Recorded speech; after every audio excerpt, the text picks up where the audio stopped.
በቀጣይ እስር ቤት የምትገባው ዳናይት መክብብ ነች። የምግብና የመጠጥ ባዛር አለ ቤተክርስቲያን ውስጥ። እኛ ጠንቋይ ቤት የለንም። አጥማቂውን ያገዱት አባት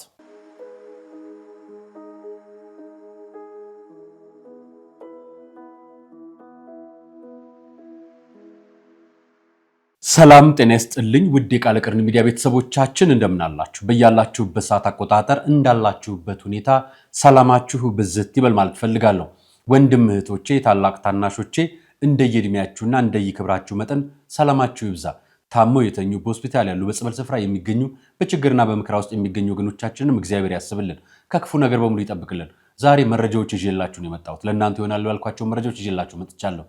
ታዲያ ወርሃዊ ቅዱስ ገብርኤል አይደለም? እንኳን ለወርሃዊ ቅዱስ ገብርኤል በዓል አደረሳችሁ። የምስራች በረከት ረድኤት ይላክላችሁ፣ ከክፉ ነገር በሙሉ ይጠብቃችሁ። ይህን ብያችሁ ዛሬ የሚጀምራቸው መረጃዎች መካከል መነጋገሪያ የሆነው የዳናይት መክብብ ጉዳይን ይዤላችሁ መጥቻለሁ። ከዛም በማስከተል ደግሞ በቤተ ክርስቲያናችን ደግሞ እየታደሉ ያሉ መኪኖችን ማነሳላችኋለሁ። እሱን አስከትዬ የታገደው አጥማቂ ጉዳይንም ያስኩላችሁ መረጃ አለ። አንድ ክፍለ ከተማ የቤተ ክርስቲያን አባት ጥሩ ውሳኔ ወስኗል የሚል መረጃዎች እየወጡ ነው። እሱንም መረጃውን በማስረጃ አቀርብላችኋለሁ። ሌላኛው መረጃ ደግሞ ዲያቆኑ ጠንቋይ አገልጋይ ነው ማመጣላችሁ። የጠንቋይ አገልጋይ ሆነው ዲያቆንን አመጣላችኋለሁ። ከራሱ አንደበት ከራሱ ነው የምሰማችሁ። በነገራችን ላይ ፓስተር ዮናታን ጋር ነው የመሰከረው። እሱስ ይሄንን ነገር ምን አያያዘው አብረን የምናየው ይሆናል። ወደ አርሲ ወስዳችኋለሁ። አንድ ቄስ ሁለት የእስልምና እምነት ተከታይ ወንድሞቹ ጋር በታጣቂዎች ተገድለዋል። የሀገረ ስብከቱ ሊቀ ጳጳስ ህንፃ እየመረቁ ነው። አብረን የምናየው ይሆናል። ከብት ታድ ተሰጥቷቸዋል። እንኳን ደስ ያሉት ማለት እንፈልጋለን። አራያ መካሻ ነው ፕሮግራሙን አዘጋጅቼ የማቀርብላችሁ። ይህ የቃለ ቀርን ሚዲያ ነው። ፕሮግራማችንን ስትከታተሉ በአንድ ድንጋይ ሶስት ወፍ እንዲባል ማለት ነው። ጄሩሳሌም እስራኤልንና ግብፅን መጎብኘት ከፈለጋችሁ ቀርሜሎስ አስጎብኚ ድርጅት ኑ አብረን እንጓዝ ብሏቸዋል። የቀረን ትንሽ ቦታ ነው። ደውላችሁ አሳውቀን ብላችኋል። ከማስታወቂያው ላይ ስልክ አይታችሁ ደውሉላቸው። ከመሸጋገሪያ በኋላ ከኔ ጋር እንገናኛለን።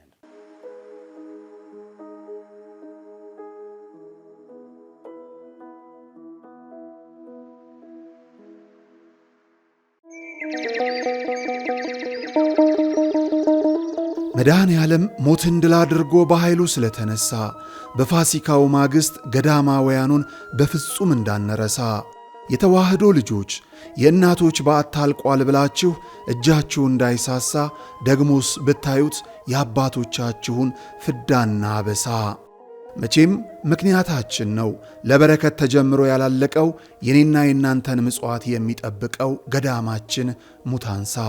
ስለዚህ ለበረከት ሥራ በአንድ ድንጋይ ሁለት መሆኑ ቀርቶ ሦስት ሆኗል። በአንድ ጉዞ ሦስት ሀገራትን ከቄርሜሎስ አስጎብኚ ጋር ይጎበኛሉ። የደብረ ዘይትን የፋሲካንና የእርገትን በዓላት ምክንያት በማድረግ ወደ ኢየሩሳሌም፣ ግብፅና ጆርዳን ሀገራት ጉዞ አዘጋጅተን በምዝገባ ላይ ነን። በኢየሩሳሌም ጌታችን ከተወለደበት እስካረገበት፣ በጆርዳን መጥምቀ መለኮት ዮሐንስ የታሰረበትና ሰማዕትነት የተቀበለበት ማኪሮስ፣ በግብፅ ቅባ ቅዱስ የሚያወጣው ስላድኖና ሲና ተራራ ከሚጎበኙ ቦታዎች ጥቂቶቹ ናቸው። በኢየሩሳሌም ጉዞአችን ተጨማሪ ሀገራትን ማስጎብኘታችን ለየት ያደርገናል። በግብፅ ለእያንዳንዱ ተጓዥ በፈዋሽነቱ የሚታወቀው የእመቤታችን ቅባ ቅዱስ ይታደላል። አድራሻ የቅዱስ ዑራኤል ሁለገብ ሕንፃ 4ኛ ፎቅ። ስልክ 0947 21 21 21 ወይም 0947 27 27 27። ምቾቶ ተጠብቆ ከእኛ ጋር ይጓዙ። ቀርሜሎስ አስጎብኚ።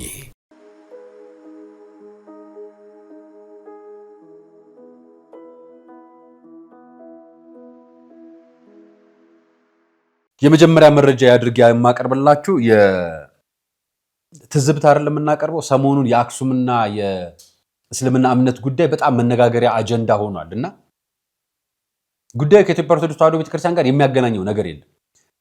መንግስት እየፈጸመ ባለው ጉዳይ የምትጠየቀው፣ የምትከሰሰው፣ የምትበደሉ፣ ስሟ የሚነሳው፣ የምትጠለጠለው ግን የኢትዮጵያ ኦርቶዶክስ ተዋሕዶ ቤተክርስቲያን ነች። እንኳን አይደለም አክሱም ያለውን የቤተክርስቲያን መዋቅር እንኳን የኢትዮጵያ ኦርቶዶክስ ተዋሕዶ ቤተክርስቲያን እየመራች አይደለም።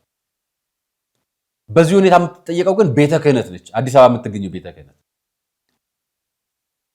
ጊዜ ያገኘው ቅል ድንጋይ ይሰብራል እንደሚሉት ነው ማለት ነው። ይሄ ጉዳይ ስለተራዘመ አንድ ነገር ትዝ አለኝና ይሄን ቪዲዮ አየሁት። ለዚህ ሲጮህ አታያቸውም። ማህበራዊ ሚዲያ ላይ ስለ እስልምና ወገኖቻችን እንጮሃለን ብለው የሚናገሩት ሰዎች አታገኟቸው። ቤተክርስቲያን ግን በማያገባት ጉዳይ አጣምጥተው ባለቤት አድርገው አቤቱታ አቅራቢና መግለጫ መስጠት የሚፈልጉት ቤተክርስቲያን ነው። እንዲህ አይነት ነገር ዝም ስለማንል እናሳያችሁ። ለእነዚህ ሰዎች ምን አረጋችሁ? እነዚህ ሂጃብ ለለበሱ ፑሻፕ ለሚያሰራቸው ፖሊስ ምን አረጋችሁ? ምን አላችሁላቸው? የክርስቲያን መንግስት የአክሱም ጽዮን አስተዳዳሪ ናቸው ይህንን የሚመሩት፣ ኦርቶዶክስ ናቸው ይህንን የሚያደርጉት ብላችሁ የምትከሱ ሰዎች እዚህ አዲስ አበባ ውስጥ ይሄ ደንብ አስከባሪ የእስልምና እምነት ተከታይ እህታችሁን ኒቃብ ለብሳ ሂጃብ ኒቃብ ለብሳ እንዲህ ስፖርት ያሰራታል ጥፋት አጥፍታ ምን ትናገራላችሁ? እንኳን እዚህ አይደለም ተገርለው የተፈናቀሉትን እንኳን እኮ እናንተ አትናገሯቸው። ነገር ግን ጉዳዩ መንፈሳዊ የሚመስል ፖለቲካዊ አጀንዳ ስላለው እንዲሁ ገረፍ አድርጌ ልለፍላችሁ ይችላል። ስለማይተው ነው ያው የጀበሉ ዘመዶች አይተው ስለማይተው ላንሳላችሁ። የአርቲስት ዳናዊት መክብብ ጉዳይ አነጋጋሪ ሆነ። አርቲስት ዳናዊት መክብብ ፍላይ አዲስ ከሚባል የውጭ ጉዞ አስጓዥ ኤጀንሲ ጋር በመዋል ማስታወቂያ በመስራት እሷ እነ ዩቲ የምትባል ቲክቶከር እነ ሰለሞን ሙሄ የሚባል ቲክቶከር ሌሎችም ማስታወቂያውን ይሰሩ ነበር። ሰለሞን ሙሄ ለ2 ወር ታስሮ ወጥቷል በዚህ ጉዳይ ላይ። ሌሎቹ አልታሰሩ።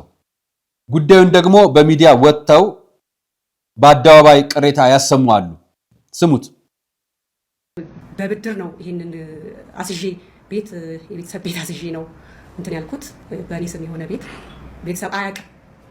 ይሄንን ቤተሰብ አያውቅም። ምክንያቱም ነገ የተሻለ ህይወት አገኛለሁ በሚል የቤተሰብ ቤት በማይክሮ ፋይናንስ ብር ተበድሬ በፐርሰንት 24% እየከፈልኩኝ ነው የተበደርኩት የነበረው። ምክንያቱም መልሰዋለሁ በሚል የተነሳና ይሄ ሆኗል። እኔ አሁን ወለድ እየወለደብኝ ነው ያለው የቤት እዳ። በግሌ ይሄ ነው የገጠመኝ እና በጣም ስራዬን ደግሞ ለቅቅ ያለው ለዚህ ብዬ ስራዬን ለቅቅ ያለው እና የደረሰብኝ በደል ይሄ ነው። ቀስ እያለ ችግሩ እየበረታ ይሄዳል። ቤቱን እስከ መሸጥ ይደረሳል አይደል? መመለስ ሳትችል ቤቱን እስከ መሸጥ ይደርሳል እና ይሄንን እንጃ እኔ ሰፊው መልእክት በዛው አስተላልፊና ከሌሎቹ ጋር ቆይታ እንዳደርግ ቅድም መግቢያ ላይ እኔ መግባባት አልቻልንም። በር ከፍተን እንግዲህ በሰላም ተቀብለናችኋል ቅሬታችሁን እንድታቀርቡ አይደለ? ካሜራ ሁሉ ምንድነው ስልክ አውጥታችሁ እኔን ስትቀርጹ የነበራችሁ ሰዎች አላችሁ ሳይ ነበር። አንቺም ስልክ አውጥተሽ አይቼሻለሁ። ምንድነው የሆነ ጥያቄ ስላጫረብኝ ነው። በዚህ ደረጃ ምንድነው እኔን እንደዛ እኔ እያረጋጋው ነው እናወራለን ስላችሁ ነበረ። ያው ቅሬታችንን እንድታቀርቡልን ነው። ባታቀርቡ እኛ ሰፊው ህዝብ ላይ እንለካዋለን። እንደዚህ ገጥሟችኋል? ሌላ ቦታ እኔ በግሌ ባልሄድም አሁን የውሃ ሚዲያ የት ነው ደግሞ ሌላ ኦቤንም ተሰርቶባታል። እንደገና ደግሞ ሌላ ፋናም ከዚህ ፊት ፋና ቲቪ እና ብዙ ያው ብቻ ይቀራል። የሆነ ቀረጻ ይሰራና ሚሰማን ስላጣን ነው። አሁን እንግዲህ ተሰሚነት ካለን ወደ ሰፊው ህዝብ እንድታስተላልፉልን ነው። እንደኛ ደግሞ እንደዚህ እንዳይበሉ ወጣቶች ገንዘባቸውን ጊዜያቸውን እንዳይበሉ ለማሳሰብም ያህል ነው። በጣም ላሳስብ ወዳለው። መልካም እናመሰግናለን። ስለዚህ መሄድ ትችያለሽ።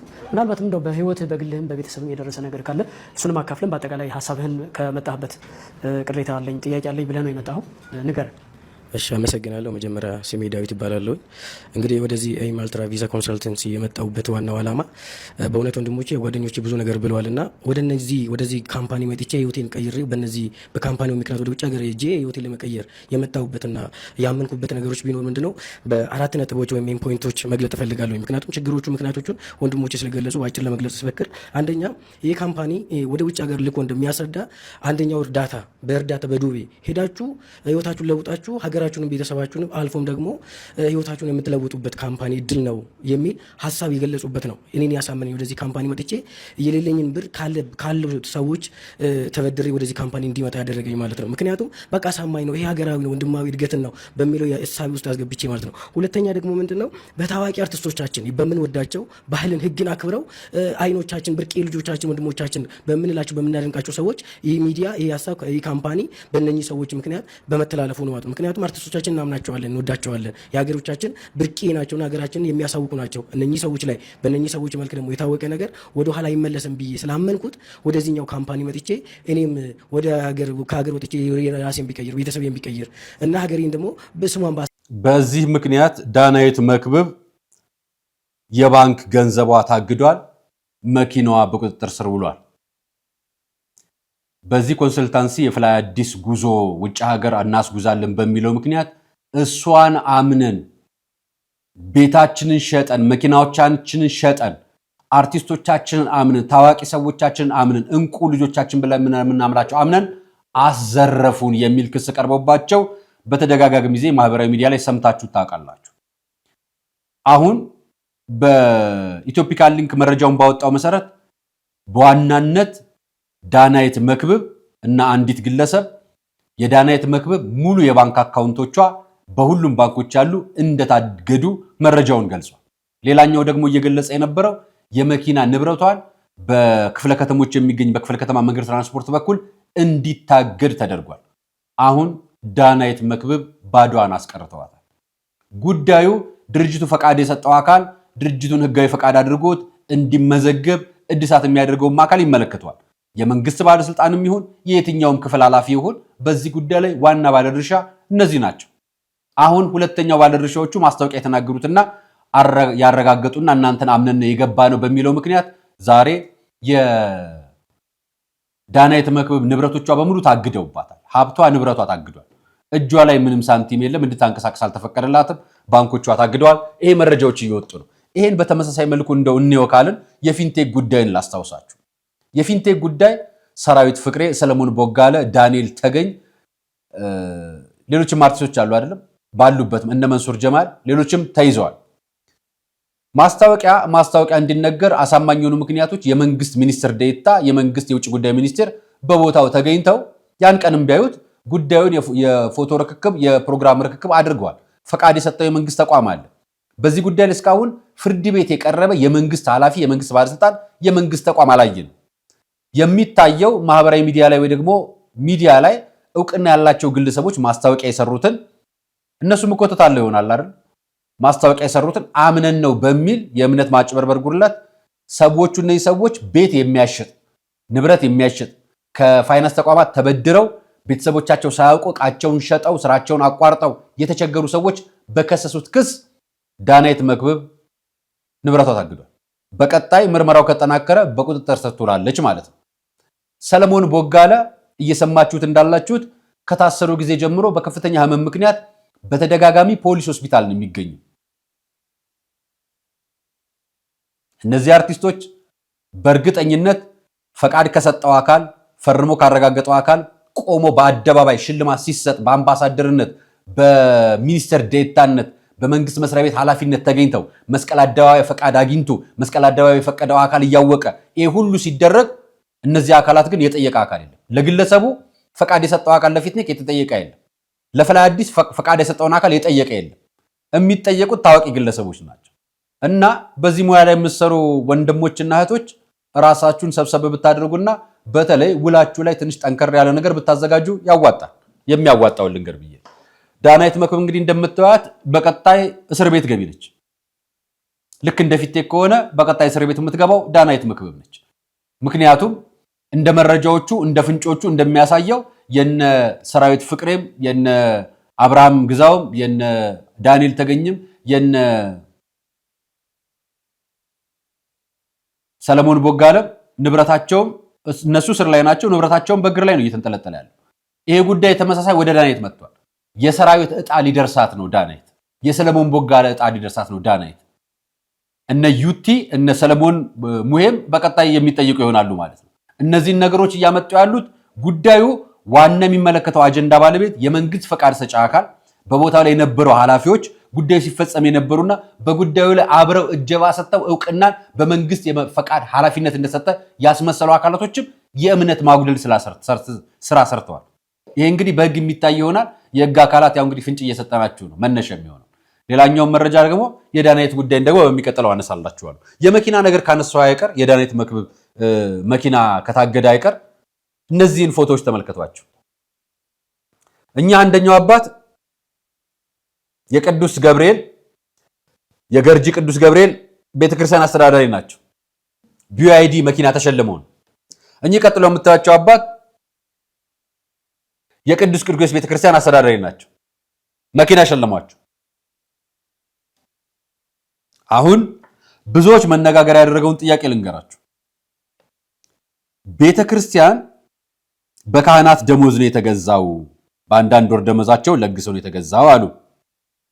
ብዙዎች ይህን ጥያቄ ጠይቃሉ።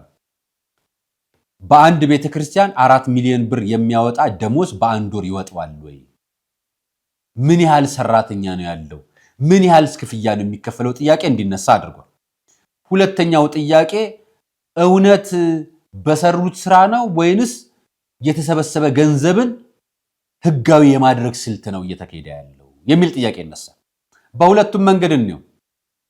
ቤተክርስቲያን ደጀ ሰላሞቿ ላይ የክርስቶስ ልጆች የሆኑ የሥላሴ ልጆች የሆኑ የእግዚአብሔር አምሳል የተሰሩ የተፈጠሩ ፍጡራን ደጀ ሰላም ቁጭ ብለው እጃቸውን ዘርግተው ይለምናሉ። 10 ብር፣ 5 ብር፣ 20 ብር፣ 30 ብር ይለምናሉ ዳቦ የለት ካገኙ።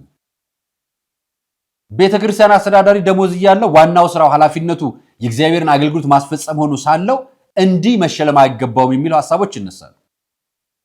የልማት አርበኛ ከተባሉ አባቶች የልማት አርበኝነታቸው ወጣቶች የታሉ? ንሳ የት ገቡ? ስንት ምዕመናን ስጋው ደግሞ እንዲቀበሉ አደረጉ? ስንት ምዕመናን ንሳ እንዲገቡ አስደረጉ? ስንት የቤተ ክርስቲያን ተልኮ ወንጌላዊ ተልኮ አስፈጸሙ? ከወንጌላዊ ተልኮ መካከል ደግሞ አንደኛው አህዛብን አስተምሮ ወደ ክርስትና ማስገባት ሲሆን አስገብተዋል። ምን ያህልስ አስገቡ? ምን ያህል ተመዘገበ? በደበራቸው ምን ያህል ልጆችን እሳቸው ሲገቡ ስጋው ደግሞ የሚቀበሉ ንሳ የሚሰጡ ስንት ምዕመናንስ ገብቶ ነበር? እሳቸው ከገቡ በኋላስ ምን ያህል ምዕመናን ገባ? የሚል ጥያቄ እንዲነሳ አድርጓል። ይሄ የተነሳው ለሁለቱ ለተነሱት ነው። በነገራችን ላይ ይሄ ልምድ በቀጣይ እንደሚስፋፋ እናውቃለን። አሁን አንዱ ጋር ተጀምራለን፣ ብዙ ጋር ይጀምራል። ልክ ቤተክርስቲያን ለህንፃ ማሰሪያ ገቢ ማሰባሰብ ባዛር በሚል የተጀመረው ፕሮጀክት እንደ ቀላል አንዱ ቦታ ተጀምሮ አሁን በአብዛኛው የአዲስ አበባ ክፍል ውስጥ የምግብና የመጠጥ ባዛር አለ ቤተክርስቲያን ውስጥ። ምግቡ ጠግባችሁ እስክትፈነዱ ድረስ፣ መጠጡ ሰክራችሁ እስክትወድቁ ድረስ የሚያደርግ የፈለጋችሁትን ያህል እየጠጣችሁ ነገር ግን ኪሳችሁን ለቤተክርስቲያን አውሉ የሚባል ፕሮጀክት አለ። ያደገኛ ፕሮጀክት ነው። አንዳንድ የቤተክርስቲያን አስተዳዳሪዎች እየሰማን አሁን 58 እንዳሉት ሥላሴ አባት ይሄ ነገር ምዕመናን የሚያሰናክል ከሆነ በፍጹም አናደርገውም ብለው ይናገራሉ። በአባትነታቸው ብዙ ምዕመናን ይወዷቸዋል። በጣም በፍጹም አይጠራጠሯቸው በአባትነታቸው። ምክንያቱም ቅዳሴውንም ኪዳኑንም ማህሌቱንም ሰርክ ጾሙንም በየዕለቱ ከደብሩ ጠፍቶ አያውቁም እኛ አባት። ነገር ግን መሰናከያው ጉዳይ ላይ ምንም አስፈጽመው ያውቁ አስተዳዳሪ ናቸው፣ መወሰን ይችላሉ። ልክ እንደዚህ ሌላውን ቦታ እየተፈጸመ ነውና እነዚህም አባቶች እውነት ምን ያህል ምዕመናን አስጠመቁ? ምን ያህል ምዕመናን አስገቡ?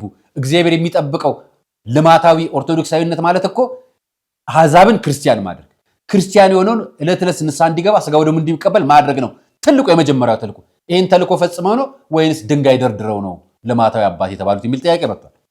አለበለዚያ ልማታዊ አባትነት ምን ሊሆን ነው ማለት ነው? የኮንስትራክሽን ባለሙያ ሊሆን ነው ማለት ነው። በቤተ ክርስቲያን ውስጥ አስተዳዳሪ ሆኖ ኮንስትራክሽን የሰራ በሙሉ ልማታዊ አባት ሊባል ነው። እሱ አደገኛ ነው መልእክቱ። ሁለተኛው የተበጭበረበሩ ገንዘቦችን ማሸሻ ነው። አንደኛው ማጭበርበሩ በሰራተኛ ቅጥር ላይ ይወሰናል። ሰራተኛ ቅጥር እጅግ በጣም ብዙ እልፍ ስለሆነ በአንድ ወር ደሞዝ 4 ሚሊዮን ብር አውጥተው መኪና ቢዋይዲ መኪና ሊገዝ ይችላል። ይሄ ከሆነ አለበለዚያ በካህናት ደሞዝ ስም የገቡ ገንዘቦችን አንድ ወር ሰጥተው እነሱ ምን ይበላሉ? አንደኛው ጥያቄ ነው። በህገወጥ ስም የገባውን በቤተክርስቲያን ስም ለዝርፊያ እንዲያመች ተብሎ ስጦታ ሰጡ የሚል በአደባባይ የሚነገር ማስታወቂያና የህዝብ ሙገሳ ይደርሳቸዋል የሚባል መልእክት ነው። በሁለቱም መንገድ ቢታየው በእግዚአብሔር ዘንድ ዋጋው የትኛው ይበልጣል ነው የምናየው። ስለዚህ አስተምሮቱ የሚበልጣውን ነገር ለማድረግ እናንተም ትጉ። ብዙ አባቶች እንደምትሰሩ እናውቃለን። የምትሰሩት አለ። ከምትሰሩት በላይ የሚያስተምረው ነገር ግን ሰው መሰናካ እንዳይሆን በደንብ ተጠንቀቁ ማለት ፈልገን ያመጣንላችሁ። ይሄን አንስቼላችሁ በንፋስ ስልክ ላፍቶ ክፍለ ከተማ አዲስ አጀንዳ ተከፍቷል። አጥማቂውን ያገዱት አባት ስሟቸው ሊቀ ትጉሃን ወንደሰን ገብረስላሴ ይባላሉ። የላፍቶ ክፍለ ከተማ ቤተክርስቲያን ስራ አስኪያጅ ናቸው። በቅርቡ ነው የተመደቡት። አቶ ዳዊት ይባሉ ነበር ቀደም ሲል የነበሩት ይመስለኛል። ማዕረግ ስማቸውን አላስታውሰው። ሊቀ ትጉሃን ወንደሰን ገብረስላሴ ላፍቶ ክፍለ ከተማ ቤተ ክህነት ስራ አስኪያጅ ናቸው። ያገዱት ሰው ይሄን የምታዩትን ምስል ላይ ያለውን ሰውዬ ቀሲስ ነው። ቀሲስ ሄኖክ ተፈራ ይባላል። ደብዳቤውን የጻፉት የኪዳነ ምሕረት ዕለት ነው። ዛሬ የምንገኘው የገብርኤል ዕለት ነው። የጻፉት ደብዳቤ ላንብብላችሁ። ጥብቅ መመሪያ ማስተላለፍን ይመለከታል ይላል። ከዚህ በፊት አንድ ጊዜ አንስቼላችኋለሁ። በእመቤታችን ጉዳይ የሆነ የአስተምሮ ስህተት በአደባባይ ላይ ያላቸው፣ ሁለተኛ ለሚካኤል ግዝት ነው ይሉናል፣ በግዝት እንሰግዳለን አትስገዱ አይሉንም የሚል አስተምሮ የነበራቸው ንግግር አምጥቼ ላቀርብላችኋለሁ። ራስ አንዳንዶቻችሁ አስተምሮቱን ሳይሆን ግለሰብ ስለምትደግፉ ግለሰቡ ላይ ታደርጋላችሁ ትኩረት። እኛ ማናቸውንም አባቶች በግል አንጠላቸው። አስተምሮት ግን ሲዛነፍ ወተን ትክክል አይደለም መስተካከል አለበት እንላለን። ያን ጊዜ ማውተን ስንነግራችሁ አብዛኞቻችሁ እንደዛ ብላችሁ በኋላ ተመልሳችኋል፣ አስተካክላችኋል። ብዙዎቻችሁ ለማየት ሞክሬያለሁና በጎተራ 44ቱ ጸበል በፈለገ ዮርዳኖስ ቅድስት ሥላሴ ቤተክርስቲያን በአጥማቂነት ከሀገረ ስብከቱ እውቅና ውጪ ሀገረ ስብከቱ አያውቀውም በነገራችን ሲያገለግሉ የነበሩ መልአከ ሕይወት ቀሲስ ሄኖክ ተፈራ የኢትዮጵያ ኦርቶዶክስ ተዋሕዶ ቤተክርስቲያን ከምትተዳደርበት ዶግማና ቀኖናዊ አስተምህሮ ውጪ የሆኑ አስተምሮችና ይህ ህጋዊ የሆኑ ስራዎችን በማከናወናቸው ጉዳዩ በዝርዝር ተጣርቶ የመጨረሻ ውሳኔ እስከሚሰጥበት ድረስ የጎተራ 44ቱ ጸበል ፈለገ ዮርዳኖስ ቅዱስ ሥላሴና የቅድስት አርሴማ ቤተክርስቲያን ጨምሮ በክፍለ ከተማችን ስር በሚገኙት ገዳማትና አድባራት ማንኛውንም መንፈሳዊ አገልግሎት እንዳይሰጡ ጥብቅ መመሪያ ይተላለፍ በማለት የክፍለ ከተማችን ቤተ ክህነት አስተዳደር ጉባኤ በቀን 14/08/2018 ዓ.ም ባደረገው ጉባኤ ወስኗል።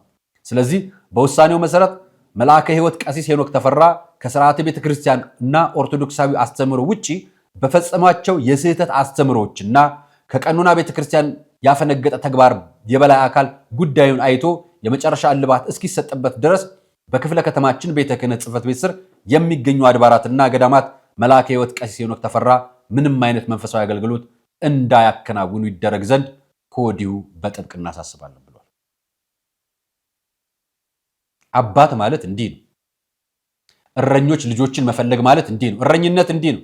የሚጠፉ በጎችን መጠበቅ፣ የቀኖና ጥፋትን መሰብሰብ፣ አስተምሮ ስህተትን ማገድ፣ ይሄ የአባትነት ድርሻ ነው። በተግባር ከምናየው ደግሞ አንዱ የምንጠብቀው በቅርቡ በባዛር ስም የሚጋበዝና በባዛር ስም የሚወጣ 2.3 ሚሊዮን 2.4 ሚሊዮን እስከ 4 ሚሊዮን ብር የግብዣ ወጪና የድግስ ተስካር የሚመስል የቤተ ክርስቲያን ውስጥ የግብዣ ስርዓት እኛ አባት እንደሚያስቆሙ ተስፋ እናደርጋለን። ምክንያቱም አስክሮ ገንዘብ መቀበል የቤተ ክርስቲያን አስተምሮም አይደለም፣ ትክክልም አይደለም። ቤተ ክርስቲያን ስካር ተው፣ ዝሙት ተው፣ ስርቆት ተው፣ ስድብ ተው፣ ኃጢአት ተው እያለች 10ቱን ትእዛዛት ያስተማረች በተግባር እንዲኖሩት የምታደርግ ነች እንጂ አስክራ ገንዘብ የምትቀበል ቤተ ክርስቲያን የለችም። ሊቀ ትጉሃን ቀሲስ ወንደሰን ገብረስላሴ በቀጣይ የምንጠብቀው ይሄንንም ስላደረጉን እርሶ ገና የመጡት አሁን ነው። ቀደም ብለን ነው እኛ ከ5 ወራት በፊት ይሄን ፕሮግራም ይሰራል። ይሄንን ስላገዱና እንዲስተካከል መነሻ ስለሆኑ እናመሰግኑታለን። ቀጣይ ደግሞ እንጠብቃለን በተስፋ ማለት ነው። ሌላም ማሳያችሁ መረጃ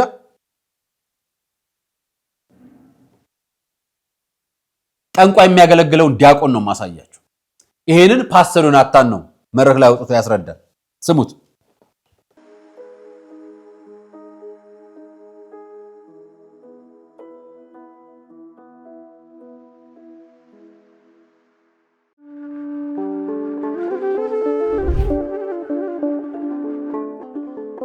በዘመን ብዛት እርጅና ተጫጭኖት በሰው ማጣት መቅደሱ ለፈረሰው ጣጃ አቧዌ ገብረ መንፈስ ቅዱስ ማን ነው ቀድሞ የሚደርሰው? ምድሩ ለምለም ሀገሩ የጀግና ጦርነት ፈተነው እንጂ የማያውቅ ልመና። ዛሬ ግን አዛውንቶቹ ጉልበት ከርቷቸው ወጣቶቹ ግራ ገብቷቸው የአቡዬ ቤተ መቅደስ ሊፈርስ ተቃርቧልና ስለ አቡዬ ብላችሁ የጻድቁን ቤተ መቅደስ እንገንባ።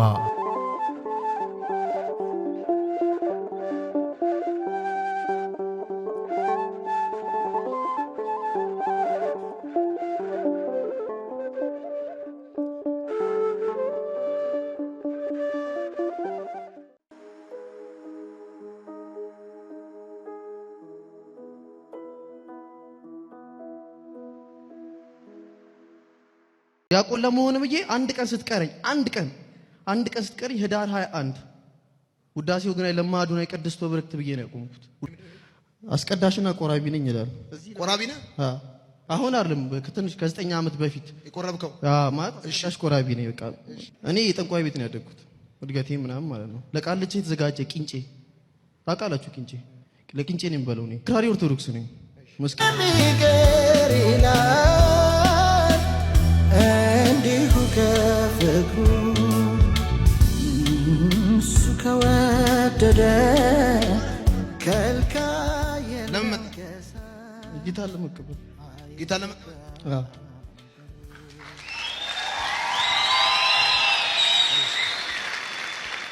ትላንት ስጠራ አልመጣም።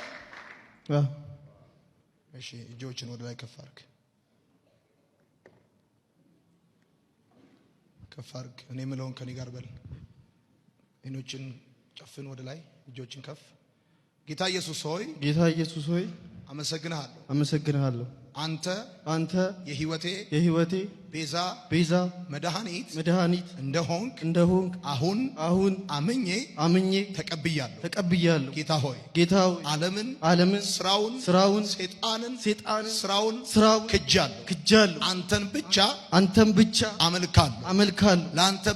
ለአንተ ብቻ እሰግዳለሁ። ኃጢአቴን ድካሜን አለማመኔን ሁሉ በደም ይቅር ስላልከኝ አመሰግንሃለሁ።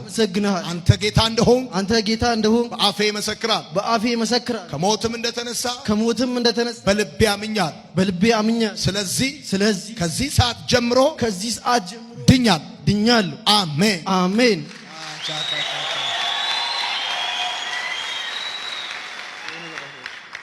ነገር ላሳይ። አሁን ነው አላስወጣም ሲል ነው የጻፍኩት። መልእክት ልልክልህ ነበር። እኔ የጠንቋይ ቤት ነው ያደግኩት። እድገቴ ምናምን ማለት ነው። ለቃልቼ የተዘጋጀ ቂንጬ ታውቃላችሁ? ቂንጬ ለቂንጬ ነው የሚባለው። እኔ አክራሪ ኦርቶዶክስ ነኝ። መስቀሌን ቀስ ብላ አንብቡ ከፈለክ ምን እንደሚል አለው። በቃ ምልክቶች አሉ። በጣም የሚጨንቃችሁ ነገር የለም። እዚህ የመጣሁት ይላል። እዚህ ጋር ያው አስቀዳሽና ቆራቢ ነኝ ይላል። ቆራቢ ነህ? አሁን አይደለም ከትንሽ ከ9 ዓመት በፊት የቆረብከው ማለት አስቀዳሽ ቆራቢ ነኝ። በቃ ዲያቆን ለመሆን ብዬ አንድ ቀን ስትቀረኝ ህዳር 21 ውዳሴው ግን ለማዶናይ ቅድስት ወብርክት ብዬ ነው ያቆምኩት። ውዳሴ ማርያም ጨርሳ አንቀጸ ብርሃን መጀመሪያዋ ነች። ከዛ እዚህ የመጣሁት እኔ ራሴን ለማዝናናት ነው። ብዙዎቻችሁ የተለያየ ዓላማ ልትኖሩ ይችላላችሁ። እቺን አፍንጭና ያት ዋል እኮ አንስታለች። ያው ቤተሰብ ለመምከር ሲልኝ ትንሽ ሰዓታችን አጣመማት። ብራዘር ነው እንደዚህ ያደረገኝ። ትንሽ ተጋጭተን ምናምን እንደዚህ እዚህ ጋር ይላል። እዚህ ለመዝናናት ነው የመጣሁት። እሺ ያው ለመዝናናት ስመጣ ገንዘብ ይዘት መጣ። እንደዚህ አይነት ነገር ነው የሚያዝነኝ። ሁለተኛ ላይ ትላንት ክርስቶስን አልተቀበልኩም፣ ዛሬ አመንኩት። ጌታ መቀበል ፈልጋለሁ ይላል። አለቀ። አጭር ነች። እጄ እንኳን ይንቀጠቀጥ ነበር ስጽፍ። አሁን ግን ረጋ ብዬ ነው የማወራው። ሄደ ጭንቀቱ ሁሉ ሄዷል። እኔን እዚህ ስትልከኝ የላከችኝ አንተ የሆነ ነገር መልእክት አለን ያለች። እኔ እባክሽ እንደዚህ አትበይም ብያለሁ። የእግዚአብሔር ቃል ነው። በቃ ያዝናናኛል። እኔ እመጣለሁ፣ ታሪካችሁ ያዝናናኛል፣ እመለሳለሁ። አለቀ። ትላንት ለዛ ነው ያልመጣሁት። እኔ ትመጣለህ፣ ታሪካችን ያዝናናሃል፣ ከዛ ትመለሳለህ። አንድ አለ የጨርቆስ ልጆች ካወቃችሁ፣ ትላንት ማታ አንድ ብዬ ነው የጸለይኩት። አንገቴንም ሰጥበት ሃይማኖት እምነት ካልሰጠኝ አልፈልግም። እዛም እየተንከራተትኩ ነው። ማታምኑ የገባችሁ ብቻ ከሆነ ይቅርባችሁ፣ እመኑት። ያኔ ስታምኑ ማንንም አትሰማ፣ አታነክስም። እንደሰማችሁት ይህን ቪዲዮ እንደምታዩት ወጣቱ ልጅ አክራሪ ኦርቶዶክስ ነኝ ቆራቢና አስቀዳሽ ነበርኩ አለ። እድሜውን ገምቱት እስኪ እናንተ። አሁን ባለበት 30 ዓመት ይሞላዋል? አይሞላውም። 25 ይሞላዋል? ድንገት ከ21 እስከ 23 ባለው እድሜ ውስጥ የሚገኝ ልጅ ነው። ስንት ዓመት ነበር ከቆረብ ካለው ወደኋላ ከ9 ዓመት በፊት ማክሲመም ወይ አማካይ ብለን 21 ብንይዘው 9 5 ስትቀንሱለት ስንት ይመጣል? 18 ከ15 ዓመት በታች አይደል? የ13 ዓመት ልጅ ማለት 23 ብታደርጉለት የ15 ዓመት ልጅ ነበር። ከስንት ዓመት በፊት? ከ9 ዓመት። ያኔ ነበር አክራሪ ኦርቶዶክስ እንደሆነ የሚያውቀው። አክራሪ ኦርቶዶክስ መሆኑ ብቻ ሳይሆን በጣም አክራሪ ከመሆኑ የተነሳ ጠንቋይ ቤት አገልጋይ ነበርኩ። ዲያቆን ለመሆን አንዲት ነው የቀረችኝ፣ አንቀጸ ብርሃን መግቢያው። ውዳሴ ማርያምን ጨርሼ መግቢያው ላይ በ15 ዓመቱ ወይ ደግሞ በ13 ዓመቱ አክራሪ ኦርቶዶክስ የነበረ በእምነቱ መቅበዝበዝ ግራ የገባው በጣም የበሰለ አዋቂ የሆነ ልጅ ማለት ነው። ውሸት ቆሞ ማይክ ይዞ ሲናገር እንዲህ ነው ማየት። ውሸት ቆሞ ሰልጥኖ ማለት ነው። ጠንቋይ ቤት ቤተክርስቲያን የላትም። እኛ ጠንቋይ ቤት የለንም። ኦርቶዶክስ አይደለም የትኛውም የእምነት ጠንቋይ ቤት የለውም። ጠንቋይ ቤት ዲያቆን እንዳለው ያወቅነው ዮናታን አክሊሉ መድረክ ላይ ነው። የጠንቋይ ቤት ዲያቆን እንዳለ ያወቅነው የዮናታን አክሊሉ መድረክ ላይ ነው። የዮናታን አክሊሉ መድረክ ላይ ስትወጡ ግን ጠንቋይ ቤትም ኖራችሁ የጠንቋይ አገልጋይም ሆናችሁ ምንም ሆናችሁ ኦርቶዶክስ መጥራት አለባችሁ። መጀመሪያ ኦርቶዶክስ ለመሆን የምሞትለት ሃይማኖት ስጠኝ ይብላችሁ ለመናገር ቀድሞ መጀመሪያ የምትኖሩለትን ሃይማኖት ማወቅ ይጠበቅባችኋል። አሁን ይሄ መድረክ ይሄ አውድ ይሄ ምናምን የሚዘጋጀው የትም ቦታ ምስክርነት ስትሰሙ ጠንቋይ ቤት የሚያገለግለው ሰው ፕሮቴስታንት ቤት ወይ ሙስሊም ቤት ወይ የሆነ ቸርች ቦታ ሄዶ ምስክርነት ሲሰጥ ጠንቋይ ቤት ነው የማገለግለው የሱን ቂንጬ ነው እየተመገብኩ ያደግኩት እያለ ይነግራችሁና ኦርቶዶክስ አክራሪ ነበርኩላችሁ። አይገናኝም። ቤተክርስቲያን ጠንቋይና አገልጋዮቿን እያሰናበተች ይሄው ባለቤቶቻቸው ጋር እየሄደች ነው። አሁን ቤተክርስቲያን በራሷ ጊዜ እያጠራቻቸው የጠንቋይ አገልጋይነን የሚሉ አገልጋዮችንና ጠንቋይነን እያሉ እየሰሩ የነበሩ ካህናቶቿ እየተባረሩ እየወጡ አንዴ ተሐድሶ አንዴ መናፍቃን አንዴ አህዛብ አንዴ ፕሮቴስታንት ነን እያሉ ራሳቸውን ይናገራሉ። ቤተክርስቲያን ጠንቋይ የሆነ ካህን የላትም፣ ጠንቋይ የሆነ ዲያቆን የላትም። ይሄ መጀመሪያው ይታወቅ። በመጨረሻ ማሳያቸው አንድ መረጃ አለ። ይሄኛው መረጃ ለጳጳሱ ከብት ተሰጣቸው። አሁን ግን መናገር የፈለኩት እዚህ ከብቶች ጋር ነው እና ያለነው ከላሞች ጋር ነው እና ያለነው አባታችን ዝመተው ባርከውን ከብቶቹን ግቢውን ሙላ ህዝባችንን ባርከውልናልና ለአባታችን ደግሞ ወተት ያስፈልጋቸዋል። ቢቻል በመንበረ ቅዱስና ቤት ተሰርቶ በረት ተሰርቶ እዛ ምናረግ ባይሆን ደግሞ እዚህ ተቀምጣ ላሚቷ ውጤቷ እየታለበ ባሉበት እንዲሄድ ለምን ይሄን መነሻ ያደረግነው የብፁዕ አቡነ ናትናኤል ላም ነበረቻቸው ተክለ ሃይማኖት ዘናትናኤል ነው የምትባለው። ስሟን ሲጠሩ ትመጣ ነበር። ጾም ሲፈታ ምን ጊዜም ወተት ለአባታችን ይላክላቸዋል። እኛም ይሄን ማድረግ ስላለብን ጊደር ሰጥተናል ለአባታችን።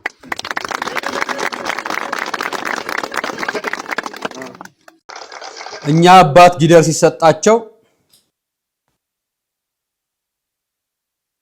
አርሲ ዞን ሮቤ ዲዳአ ወረዳ በንጹሃን ኦርቶዶክሳውያን ላይ ከቤተ ክርስቲያን አገልግሎት ወጥተው ቤታቸው ገና ከመድረሳቸው እሳቸውና ወንድሞቻቸውን ሁለቱን ጨምረው ይዘው ሄደው ገድለዋቸዋል። እሳቸው ከብት እየተረከቡ ነው። እሳቸው የሚገለገሉበት ሀገረ ስብከት ሚዲያው በሙሉ ይሄንን ነው የሚሰራው። ለዘመናት ለልጅ ልጅ የሚተላለፍ እሳቸውን የምናስብበት የምናስታውስበት ትልቁ ሐውልት ነው። ጳጳሳት፣ የሀገረ ስብከት መሪዎች ምናው ተሰብስበው በሙሉ ምርቃት እየመረቁ ነው ህንጻ።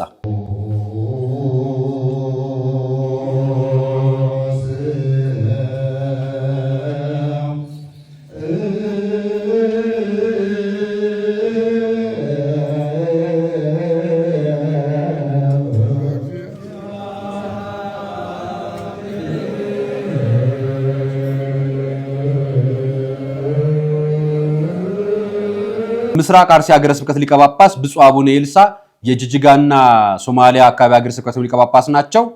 እሳቸው መንበር ላይ እሳቸው ሀገረ ስብከት ላይ ካህናት ተገድለዋል። ዲደብሊው ነው የዘገበው። እንደምታዩት እንዲህ ተደርጎ እሳቸው መጽሐፍ እየመረቁ ህንጻ እየመረቁ ህንጻ ስላሴ መቶ ህንጻ የግለሰብ ህንጻ ቤተክርስቲያን አይባልም። የግለሰብ ህንጻ ውስጥ ሄደው መታሰቢያውን ተደርገው ኪዳን ያደርሳሉ ህንጻ ውስጥ። ይሄ ስርዓት ግን የእውነት አለ? ግለሰብ ያሰራው ህንጻ ውስጥ ገብቶ ኪዳን ይደረሳል እንዴ? ነው ወይስ እንዲሁ በረከ እየባረኩ ነው ልትሉኝ ነው? ቅዱስ የሚለውን ዜማ እያዜሙ እየባረኩ ነው ያሉት። ከቤተክርስቲያን ግቢ ውጪ ህንጻ ለመመረቅ ይሄ የኪዳን ስርዓት ይፈቀዳል? እውነት የግለሰብ ህንጻ ወይ ደግሞ መታሰቢያ ያሉት ለቤተ ክርስቲያን አዋሉት ሌላም ታሪክ ይኖራል። በዛ ሀገረ ስብከት ላይ ቦታው ላይ ማለት ነው የሃይማኖት ተቋማት ጉባኤ ጻፊ የሆኑት ሊቀ ትጉሃን ቀሲስ ታጋይ ታደለ ይገኛሉ። አርሲ ውስጥ የተገደሉ ሰዎች አሉ። 2 ሙስሊም 1 ኦርቶዶክሳዊ ካህን የተገደሉት ወንድማማች ናቸው ሶስቱ። ማንም የተናገረላቸው የለም። የተወሰዱት ካህኑ ነው። እዚህ አርሲ ሮቤ ላይ በጥቂት ዓመታት ውስጥ 46 ንጹሃን ተገድለዋል። ዲደብሊው ላይ ገብታችሁ አንብቡት አማሪክ ላይ። እና ሰው ሲሞት እኛ ህንጻ መርቃለን፣ ሰው ሲሞት እኛ ከቤተ ክርስቲያን ወጥተን ህንጻ ውስጥ የግለሰብ ህንጻ ውስጥ ኪዳን እናደርሳለን እያላችሁን ከሆነ አስረዱ፣ እንወቀው። ምዕመናን አይኑሩ የምትሉ ከሆነ ደግሞ በዚህኛው በኩል ያመጣው የካሜራ ጋጋታ በሙሉ ምን ነው የንጹሃን ኦርቶዶክሳውያን ሞትን መዘገብ አቃተው? ይቅር ይበለን አይደል? አቴንስ ኪዳነ ምሕረት ላይ አንድ ፕሮግራም ጀምሬላችሁ እየቀጠልኩ ነው አይደል? መተዋል። አሁን 2 ሰዎች ከአቴንስ መተው እዚህ በአካል ይገኛሉ ይመስለኛል። ትንሽ ጉንፋና መመስል አደረጋቸው። ከ2 ቀናት ወይ ከ1 ቀናት በኋላ እዚህ መተው ቀረጻ ያደርጋሉ። ፕሮግራሙን ለእናንተ ማድረስላችኋለሁ በአካል። የማህበራቱ መሪዎችን ግን በአካል እንፈልጋቸዋለን። በቻልን በዙም ሚቲንግም በአካል መጨረሻ ላይ የመፍትሄ አካል ለቅዱስ ሲኖዶስ መቅረብ ያለበት መነሻ ሐሳቦችም ካሉ ለነሱ የሚሆኑ የግል ነፃ ሐሳቦቻቸውን እንዲያቀርቡ እድሉን እንከፍታለን። ይሄን በግል ነግራችኋለሁ። እኔ ጋር መደወል የምትፈልጉ ከሆነ አርያ ሚዲያ ላይ ግቡና ስልኬን ከዛ ላይ ማግኘት ትችላላችሁ። አርያ መካሻ ነበርኩ ቀርኩላችሁ። ለነበረኝ ቆይታ አመሰግናለሁ። ሰናይ ቀን።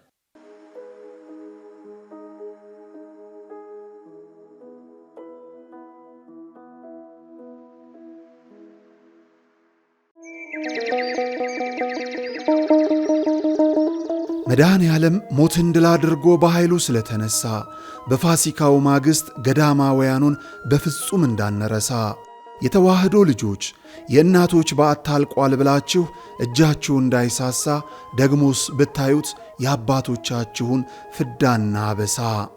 መቼም ምክንያታችን ነው ለበረከት ተጀምሮ ያላለቀው የኔና የናንተን ምጽዋት የሚጠብቀው ገዳማችን ሙታንሳ። ስለዚህ ለበረከት ሥራ በአንድ ድንጋይ 2 መሆኑ ቀርቶ 3 ሆኗል። በአንድ ጉዞ 3 ሀገራትን ከቄርሜሎስ አስጎብኚ ጋር ይጎበኛሉ። የደብረ ዘይትን የፋሲካንና የእርገትን በዓላት ምክንያት በማድረግ ወደ ኢየሩሳሌም፣ ግብፅና ጆርዳን ሀገራት ጉዞ አዘጋጅተን በምዝገባ ላይ ነን። በኢየሩሳሌም ጌታችን ከተወለደበት እስካረገበት፣ በጆርዳን መጥምቀ መለኮት ዮሐንስ የታሰረበትና ሰማዕትነት የተቀበለበት ማኪሮስ፣ በግብፅ ቅባ ቅዱስ የሚያወጣው ስላድኖና ሲና ተራራ ከሚጎበኙ ቦታዎች ጥቂቶቹ ናቸው። በኢየሩሳሌም ጉዞአችን ተጨማሪ ሀገራትን ማስጎብኘታችን ለየት ያደርገናል። በግብፅ ለእያንዳንዱ ተጓዥ በፈዋሽነቱ የሚታወቀው የእመቤታችን ቅባ ቅዱስ ይታደላል። አድራሻ የቅዱስ ዑራኤል ሁለገብ ሕንፃ 4ኛ ፎቅ፣ ስልክ 0947 21 21 21 ወይም 0947 27 27 27። ምቾቶ ተጠብቆ ከእኛ ጋር ይጓዙ። ቀርሜሎስ አስጎብኚ።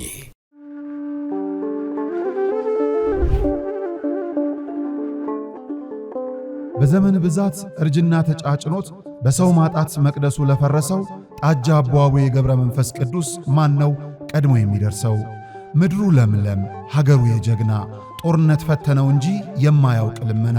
ዛሬ ግን አዛውንቶቹ ጉልበት ከርቷቸው፣ ወጣቶቹ ግራ ገብቷቸው የአቡዬ ቤተ መቅደስ ሊፈርስ ተቃርቧልና ስለ አቡዬ ብላችሁ የጻድቁን ቤተ መቅደስ እንገንባ።